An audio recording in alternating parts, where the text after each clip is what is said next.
All right. We are on with Austin. By we, I mean me and me. That's Crash again. And then Austin, here you are from Twisted Road, which is found at twistedroad.com. Make sure to get both of those out there. We'll get your name out there as much as we can. So, how are you, Austin? Doing well, thanks. How are you? Good, good.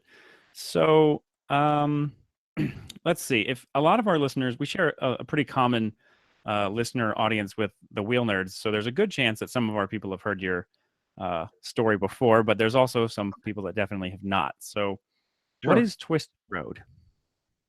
Okay, well, Twisted Road is a platform that we developed that allows motorcycle riders to connect with available bikes all over the country so that they can rent and ride wherever they go.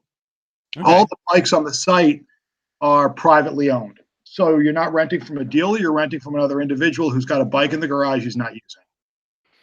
right. So, I guess can we say the name of the popular like You say other? All well, right.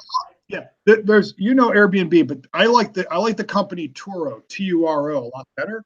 And Yeah. Turo does exactly what we're doing for cars.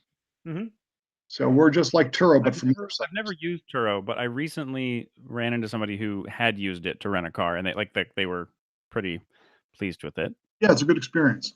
Yeah.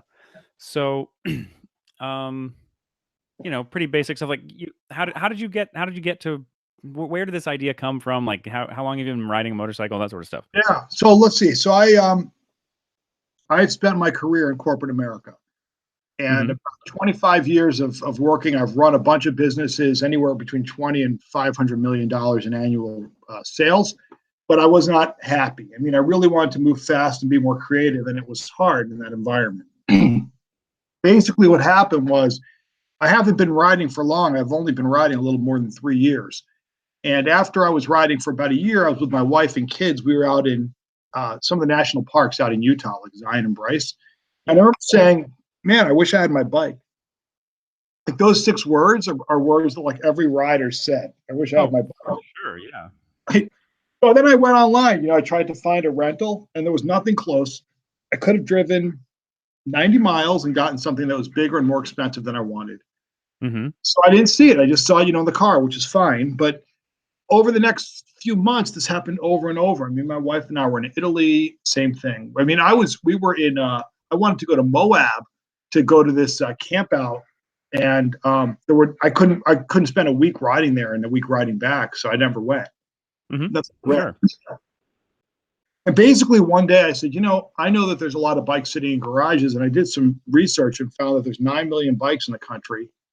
And the average person only puts 1,000 miles on their bike in a year. And so, with all those bikes sitting in garages and all the need to rent, I put the business together. That was all in early part of last year. And we were live about 10 months later in October. All right. So you guys are a little over a year old now. Right, a little more than a year. Yeah. um, and so honestly, I met you at AIM in Yep. Vegas. Didn't really we it was sort of towards the end of me and Steve's time there, so we didn't end up getting to do the interview. But I think that this is probably like maybe even a little better because there's less other stuff going on around us. For And distractions. yeah, we got exchange contact info, and then I heard your interview on the Wheel Nerds, and I'll be honest, I had been when we met in Vegas, I thought, oh, I'll just put the Bonneville on there for a pretty low price and just see what happens. Um, and then I kind of forgot, and then I heard your interview, and I was like, you know what, screw it, I just put both bikes on, because I have the two bikes and a car, so Yep. at any point they could both be out, and I still have um, transportation. Yep. Um, and I think it was like 2 or 3 days later, maybe you texted me saying, "Hey, if somebody wants to rent your KTM." Yeah. It was soon. Yeah, it was very soon. So And you got a second rental on that also, didn't you? yeah, like a couple days after that, like Right. I put it up. I want to say it went live on like a Monday or something, and somebody wanted to rent it the following Friday. That's awesome. Um, it was an extremely pleasant experience. I'm glad. Yeah, so I got the text from you. I also got a text from Nick, with your company, and we went back and forth about a few things, ironed out some final details, and Justin came out. He was super. We we got so distracted, like just kind of like having a bro moment over motorcycles. Right, right. Um, It's that common. yeah, we forgot to do some of the like things you're supposed to do prior to the ride. Yeah, it's okay. Yeah. But he took the bike out. He had a great time with it. He rode all over some of the mountains here in Southern California. Yeah, Then he even actually brought it back the same night because he wasn't really planning on riding it overnight. right, Um, right. he brought it back. We had another similar kind of like, "Oh my gosh, how'd you like it?" kind of moment, and he said he probably wants to buy one. Right. Because it was basically he used this opportunity to test ride this thing. It's a Um, great idea. It's a great idea. yeah. And then I got a text from Nick like a couple hours later. Hey man, how's everything going? And I was like, he's brought the bike back. Everything's good to go. Like Right. super easy process. Um, so that's like probably the the typical story. I'm Yeah, gonna assume. yeah. The people that have used it had a really positive experience. It's What? interesting. A couple of things that stood out from your conversation to me. The first is you referred to Nick a few times. Nick's great, and he's there just to make sure the experience is positive for everyone. And that Yeah. if there's ever a question during the ride on either part, everybody has one person to contact. Mm-hmm. So that's great. And the other thing that I liked was you were talking about how easy it was when you met with Justin. Yeah. We're forming a community. We're building the community. And so it's great when I hear stories like that where it was just easy. You guys were talking about roads and bikes, and it's just easy. It's easy. Yeah, as soon as I had approved his rental, he texted me and we were talking about routes before he came out here. I was like, where, have you been out here before? He's like, no. I was like, have you thought? I was like, where are you looking to ride? And he kind of Yeah, mentioned a few places. So I was like, oh, have you tried this road? I was like, do you have this road in mind and this road? So he was like, we had a conversation kind of like about where he might want to go to have the most sort of fun, get the most bang for his buck. right, right, right. Yeah, that's cool. That's cool. Um, 90, yeah, it was. 96%, after you're done with the ride, not sure if you had a chance to do this yet, but we have reviews. So as the rider can rate the owner can rate the rider, and the rider can rate the bike. So after Mhm. every experience, there's 3 opportunities for a rating, and 97% of the ratings we have are 5-star. Yeah, I gave Justin 5 stars. Said something. That was one of the things that when so I guess to kind of why don't you walk me through even though I've already done this, the process for when someone wants to rent my bike. Okay, sure. So if somebody wants to rent your bike, the first thing we need is we take their driver's license number, Hmm. and we immediately check it with the DMV of that state and make sure that they have legitimate, valid motorcycle endorsement. Sure. Once that's done, we get a copy of their insurance card. We like active riders. And then after that's done, we ask them to upload their riding experience. Now, the riding experience is used. It goes to the owner, and the owner can review it and decide whether or not they feel comfortable with that rider on their motorcycle. You know, Absolutely. if let's say you've got a Goldwing and someone has 6 months experience on a Honda Shadow, you'll probably just decline it. It's not worth the risk. Yeah, I definitely used that information from Justin when thinking about, do I want someone to rent my 1300cc $17,000 motorcycle? Right, right, right. It's good. That's why we have it. Yeah, it was perfect. I saw that he'd been riding big bikes. He'd ridden some powerful bikes. I was like, and the KTM is honestly extremely easy to ride anyway. So I was Yeah, like, this is he'll be right at home. cool, cool. And then after that's done, everything goes through. You approve it, and then let's see. You guys then figure out where you're going to meet. There's Hmm. a default that you've already put into when you listed your bike as to where the meetup point would be. You guys can change it or tweak the times, and then you guys meet. When you meet, there's a walk around the bike. You take any pictures of existing damage if there is any, and you as the owner just verify by taking a quick sneak at his license, driver's license, make sure it's really him and the name on the rental, and then Sure. he's off and running. And when he Yeah, comes that was the back, part we forgot. yeah, well, it's okay. It's Yeah. okay. We've got a copy of his driver's license, and there's a lot of trust in the system. Yeah, yeah, sure. And I mean, the bike came back. Everything is Fine. in one piece, no problems. So Right. And that's it. And then you close it out, and we pay you 2 days after the ride's closed. yeah. So what if the unspeakable happens? You know, Yeah, the he's riding away and he's like, man, hit this some bike's got a gravel, lot of power and hit some gravel and goes down, sure. right? So there's a lot of scenarios, and I don't want to go through all of them because there's Hmm. everything from the bike is comes out of a coffee shop and it's laying on its side. That's the easy one, and the hard one is something like the bike is totaled. I mean, it's not rideable. Sure. And you guys have had all that happen, yeah? Yeah, we've had everything happen. Hmm. We've had just about everything happen. And the reality is, the first step is always the rider and the owner try to work out something themselves. Usually, they'll just say, you know what, I'll give you a few $100 for this, and then move on. If Yeah, the sure. if there's more damage than just a few $100, we have a credit card hold on every rider for $1,000. We can always tap into that. And if it's north of that, we work with their insurance company of the rider to make sure that the owner is compensated. Yeah, that's in a situation where if it were the rider's fault. But like if I was, if it came down to like I did really shitty maintenance and the Yeah, chain broke or just something like complete like fluke, that would yeah. be not on Justin That's in that case. no, that's not on the rider. That's on you. And Yeah. one other thing, which is we offer a $5 a day roadside assistance plan, and if somebody broke down or had an issue, then they don't have to pay for the tow. Hmm. That's So, cool. so let's say worst case, he gets out, you haven't maintained the bike, he gets 10, 20 miles out, chain breaks, we got a tow for the bike, we get him back, and we find another bike locally that he can ride.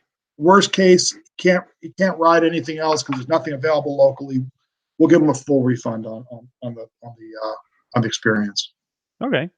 Um now I remember I know I can't remember what it is. There's a promotion for listing a bike, right? Like if you list a bike, you get a credit towards a rental, correct? Yeah, everyone who lists a bike gets $25 towards a rental. If you then post on Instagram or Facebook and tell people that your bike is on Twisted Road, we'll throw you another 10. All So right. basically, by putting a bike on, you get $35 towards a rental. That's cool. What's your average rental price? Well, we don't get too far into that, but we've got bikes listed from as low as $50 a day to as high as like $350 a day. The ones Okay. that the ones that are expensive are usually unique bikes in unique locations. So we have like a $350 or $400 bike that's a 1947 Indian Chief. Oh But man. we also have like a few bikes around $400 that are sitting up in Anchorage. Uh, Oh, okay. so there's really there's some inexpensive bikes out there as well. So our goal is to make sure that we have a bike for just about anybody in the style that they're looking for, and hopefully in the price they're looking for as well. Sure. I know that we were talking a little bit before we started recording. I think my Bonneville's up there for like 50 or $60. Yeah. It's interesting because the first step that's going to happen is someone's going to say, I want, I'm looking for this type of bike here. I want a Yamaha Bolt in Orlando. And if they get to Orlando and there's not a Yamaha Bolt and they don't want to rent anything else, then no one's getting the rental. Hmm. But if there's a Yamaha Bolt, the next thing people look at are price and pictures. Those are the two things. So I want the price to be attractive and I want there to be good pictures. So we found if the bikes are too expensive, then even if the person wants that Yamaha Bolt in Orlando, he may not get it. And if the Sure. bike is too cheap, he'll still rent it, but the owner's giving away a little bit of money. Yeah. There was a Sportster in Miami that did really well. So it was like a brand new Sportster last year. It was either 18 or 17, 1,000 miles, and got rented out a ton. The next thing you know, the guy moves to Dallas or a half hour outside of Dallas. He hasn't had a rental since. And Hmm. it's not that it's a bad bike. The bike is great. It's just that people aren't looking for Sportsters in that area as much. Sure. That makes sense. Yep. One of my, we talked about Nick a little bit. My first text from him actually was when I was listing the Bonneville and the KTM. Yep. He texted me and was like, "Hey, Did you ask for can you better get pictures? Better yeah, can you get pictures? me some more pictures of the Bonneville?" Right. Um, Good. and because I had some really good like literally the first day I think I rode the KTM. Right. Um, there's a lot of murals and like street art here in San Diego, Yep. and I saw this cool like orange and purple and blue like hammerhead shark mural, Yep. and I was like, I was like, oh, that's really cool. My bike would look really cool next to that because the bike is orange, all that sort of stuff. So I went and took some kind of fun little pictures. And so those are the ones that are posted of the KTM, got Right. some nice Instagram worthy photos of it. And the Bonneville, I just had like, ah, shit, I don't have any pictures of this thing of how it looks right now because it's changed. The look has changed so many times over the years. Right. Um, and so when he sent me that text, I actually just drove home and like dragged the bike down to the end of the like cul-de-sac and took some more pictures of it real quick and sent them to him. Yeah, that's cool. There's one in front of like a wooden fence or something, which looks kind of cool. Yeah, Yeah. it's people when they rent a bike, they want to rent. They're not although they're looking to rent the bike, they want the experience. And so seeing your picture of your KTM in front of a mural is really, it's powerful. And in the Bonnie in this cul-de-sac, it looks kind of cool. We get people who post pictures of their bikes in their garage. And we're like, no one wants to go to your garage. As much as you think they're renting just the bike, they're actually looking at the experience. So Yeah. we make sure that the pictures don't have to be perfect, but we don't want them to be terrible. Right. Yeah. I mean, to kind of, I mean, people are almost looking at this in a similar way to the way that like they treat dating profiles. Yeah, that's a good. Like the picture is like probably the vast majority of what they're going to think of, like pay any attention to. Right. So if it's just a crummy picture, even if your bike is perfect, if it's just kind of a crummy picture of your bike in the garage, like my original picture of the Bonneville was, they're just going to see some crummy Bike picture of a motorcycle, Yeah, right. If you have a picture of your bike out with all its friends and it's the hot one in the picture, then they're going to want your bike. We've got a Triumph Street Twin that was just posted, and we cycle through different pictures on our homepage. So we have a featured bike section, and we have 3 bikes there all the time. We rotate through. Mm-hmm. So this guy in Brooklyn just posted his Street Twin, and it's a really cool looking bike, but it's one of the best pictures on the site. This thing this is a good picture. Yeah, it's sitting in the middle of Chinatown in New York. Yeah, I just went to the homepage, and yeah, that's a good picture. Right. And so we put it, we have it featured, and then we put it on Instagram because it's so cool. And then the bike next to it, if you look at the one right next to it, the Ural, click that one and go to like the second picture. You're going to see one of the coolest pictures on our site. I was at the one where she's in the bike with the ice cream cone. Yeah. She's in the sidecar with the ice cream cone. Yeah. Right. So those pictures, like, they tell a different story. They tell a different story. It's really cool. Yeah, that makes me kind of want to go spruce up the Bonneville pictures again. That's funny. Find something good. Right. The guy that has a Street Twin he wrote a good like description of the bike too. It's not just like, I think mine is very bare bones. Has saddlebags, can provide tank bag and tail bag if needed. Well, you can always edit it and change it, Yeah, for sure. His is like sexy, agile, and a joy to ride, whether in NYC or the back roads of the countryside. Like really, like grabbing you. It grabs you. Yeah. It's cool. So we've said, that's the first time Nick contacted you, and then he spoke to you again, I think, right? Yeah, we talked with the pictures, and then he followed up during the rental process. Like checking to see like how did the exchange go? Did he get did Justin get the bike? Was everything good? Cool. And then I know he checked in during the day to kind of ask to let me know that he was there if I had any issues or whatever. Cool. And I had also texted Justin during the day. Yeah, that's good. To be like, hey man, how's hope the ride's going good. Like if you need anything, let me know. And then Justin followed up with me later, got me the bike back, and then I got a follow up from Nick again. It was like, hey, just wanted to check sure the bike you check to make sure you got the bike back and everything's good to go. Cool. Yeah, it was really pleasant experience. Good. I'm glad. So there's a lot of things we do today where we don't get as much interaction. You know what I'm saying? Like you order something online from Amazon, it just shows up 2 days later. So it's good to have human contact anymore. And because we're such a small company and we're still in our, now we're in our second year, we can afford to do things like that to really engage the community. Yeah, I definitely liked it. So twistedroad.com is where you have to go right now. There's no There's no like app at the moment. Not yet. Yeah, I'm sure there will be at some point. At some point. Um, but I mean, it's a super. It's just I really like the way your site is designed as well. It's really easy to navigate and works really well on a phone, Yep. which is handy considering when I do the exchange with somebody, I'm going to have to get on my phone and use it to take pictures, all that sort of stuff to Yeah.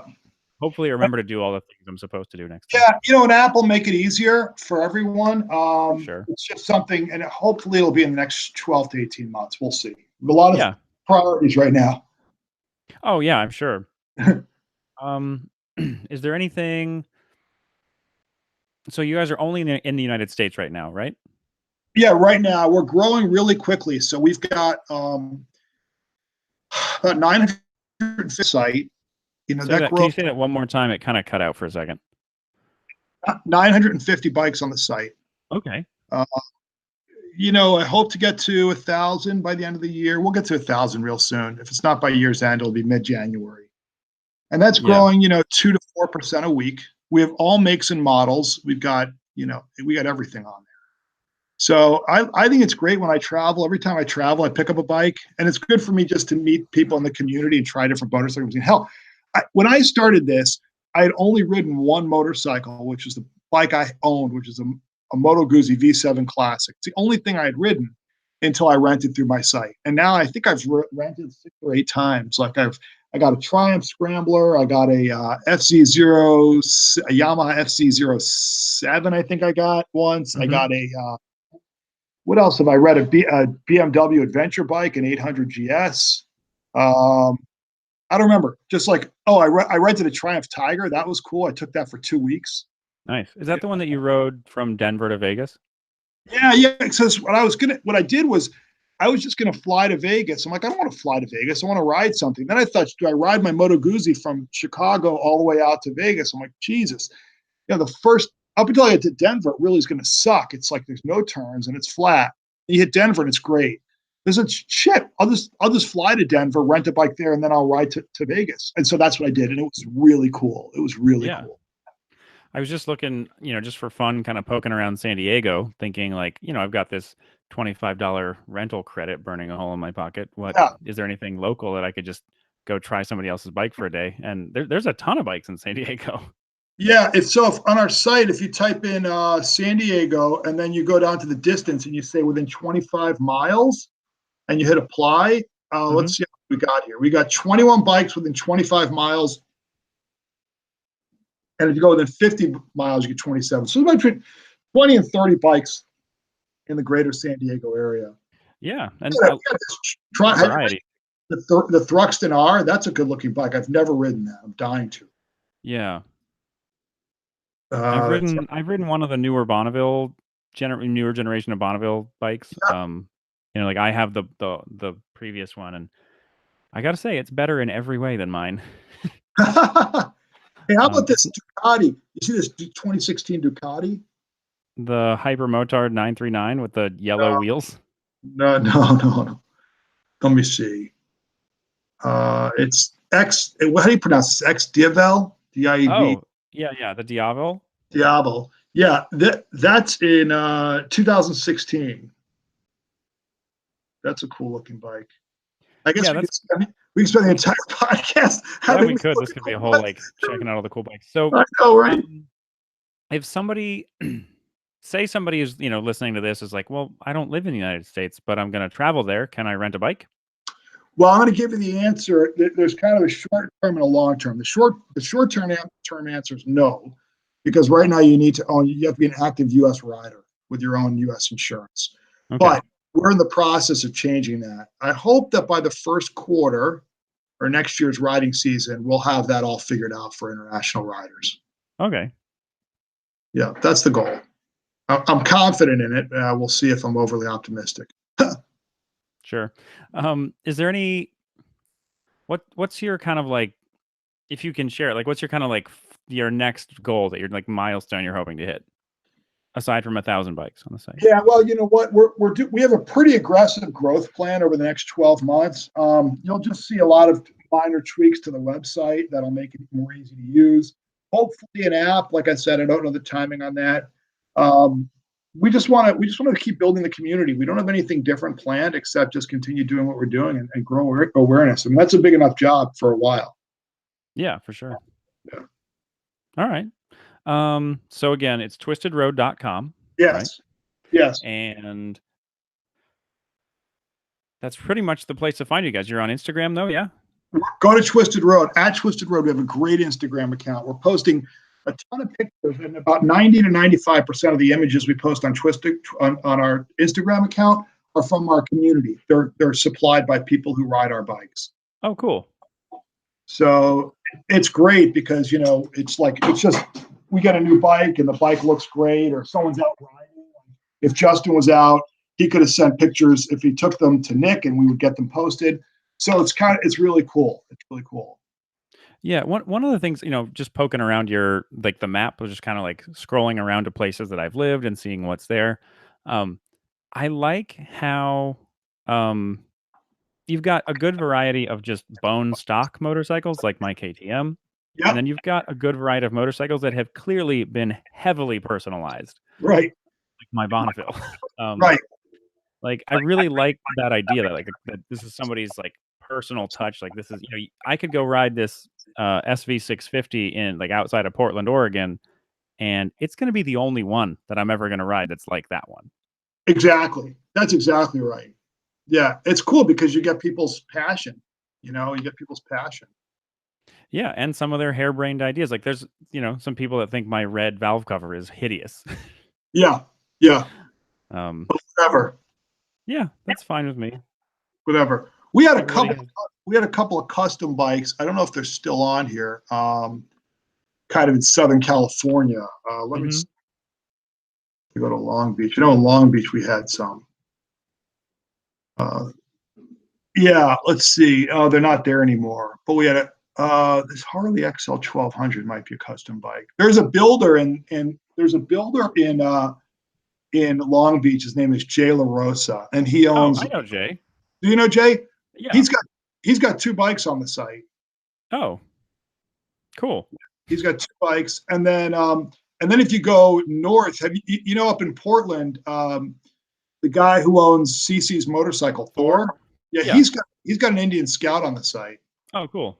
That gets rented. Yeah. So, something that we had talked about a little bit before the show, and we'll iron the final details out for everybody else. If those of you that are listening to this whole episode as the interview I did the other day, you will hear that we're going to do like a big blowout of all of our free stuff that we've gotten over the last year or so. And me and Austin were just talking before we recorded. We'd like to give a free rental day, basically as like the grand prize. So just remember that one, and we'll make sure to put it in all the details on all the posts about the contest as well. So one lucky listener is going to win a free day of rental from Twisted Road. Yep. Yeah, you can use that anywhere on the site. So, if you're going to be in, if you're going to be in Miami, we got bikes there. If you decide to wait till you're in Alaska or Hawaii, we got bikes there. Like the value of it is as much as you want to spend for your one day of riding. And if you want to rent a bike for 3 days, the first day we'll just apply it automatically. Well, all right. Is there anything else we should share before we close out? No, I don't think so. This was great. It was great chatting. It was great. It was great. Hold on one second. I'm sorry. Yeah, no worries.